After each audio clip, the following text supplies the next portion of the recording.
Here is a ghost story to keep you up at night. This is supposedly a true story that happened to a man in Russia. A few years ago, I rented a house in the countryside. My neighbors were a married couple named Lisa and Michael. They had 2 young children, a boy and a girl. They were a nice, quiet family and pretty much kept to themselves. One night, I was awakened by a blood-curdling scream. It sounded like it was coming from the house next door. I jumped out of bed, threw on my dressing gown, and ran downstairs. When I got to my front gate, 2 small figures came flying at me and almost knocked me off my feet. I realized it was the kids who lived next door, but I was stunned by their appearance. The boy was in his pajamas and the girl was in her nightie. Their faces were deathly pale, and they looked up at me with terror in their eyes. Both kids held on to me and began to cry. Their mother came rushing towards us, and I could see she was terrified as well. "Did you see who it was?" I asked. "No," she replied. "The children ran out of the bedroom. I didn't dare to check it. Please help us. We need to call the police." I looked at the children, still trembling with fear. "Where's their father?" I asked. "He's working the night shift," Lisa said. I told them to go into my house and call the police. She thanked me, took her children by the hand and ran to my house. I decided to check out their house.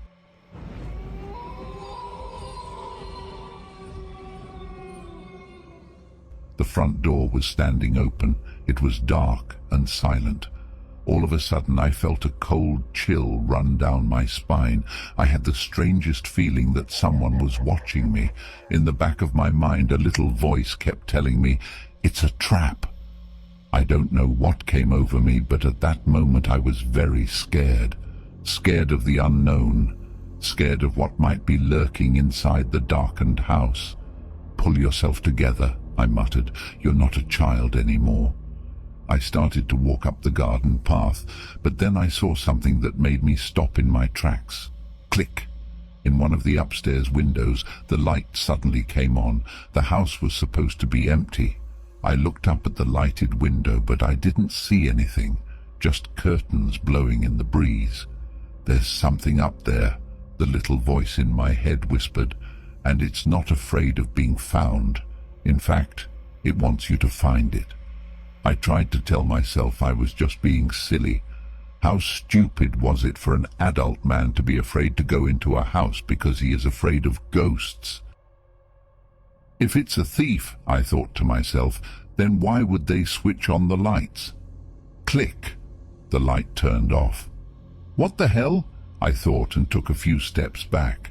I still did not see anything in the darkness, but I felt goosebumps rising on my skin. Click! The light turned on again. When I looked up at the window, my heart skipped a beat. There was a dark figure standing there. It was a woman. Her skin was taut and shriveled, and her hair was long and unkempt. She looked like a corpse. She just stared down at me with her hollow, empty eye sockets, and she smiled a dead smile. I ran back to the house as if running from hell. When I arrived, Lisa had closed the door behind her. I banged the door hysterically until she opened. Lisa looked at me in horror.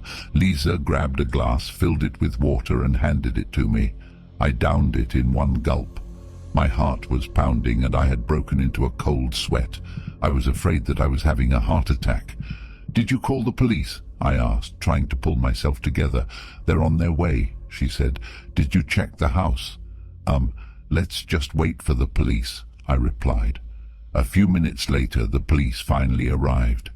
They searched the house from top to bottom, but they didn't find any thief. There was no one there at all. The police questioned the neighbors, but nobody had seen or heard anything. When they questioned me, I didn't tell them what I had seen. What could I tell them? That I had seen a dead woman in the window, smiling an unearthly smile. Nobody would believe me. The police eventually finished up their business and left to take care of more important things. Around 7 o'clock in the morning, the woman's husband came home. The children were glad to see him, and together the family returned to their house. I tried not to look at their house, especially at the upstairs window. After that crazy night, I began to have trouble sleeping. As soon as I closed my eyes, I would see the face of the dead woman. Then life seemed to get back to normal. The neighbors gradually managed to forget all about the incident. No one screamed during the night, and I didn't see any dead bodies standing in windows. Everything seemed to be back on track, and life was good. But one evening, about a month later, I heard someone knocking on my front door. The knock was loud and strong. They kept banging and banging as if they were going to break my door down. I looked through the peephole and saw that it was the neighbor lady, Lisa. I opened the door and found her standing there, grinning at me. "What happened?" I asked. She didn't reply. She just smiled and walked straight past me. She went into my house and turned left into the living room. She left me standing on the doorstep, dumbfounded. That fixed smile on her face unnerved me. It was so creepy, almost inhuman. It made me shiver from head to toe. It was dark outside and no birds were singing. I was about to follow her inside when I heard voices coming from the house next door. When I glanced over the fence, I saw the neighbor children playing in the front yard. Then I froze. I could not believe what I was seeing. Lisa was there. She was standing there in her front yard, playing with the children. I couldn't move. It felt like my entire body was paralyzed with fear. The little voice in my head was asking only one question. If Lisa is over there, then who is in my living room? I didn't stop to check. I immediately ran to the house next door and asked my neighbors to call the police.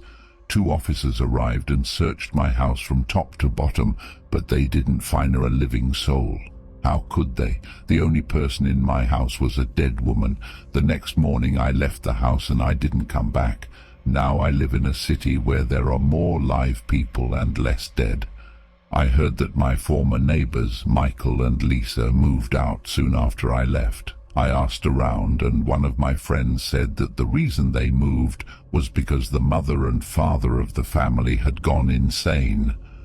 "They're such fools," my friend laughed. "They thought that their house was haunted."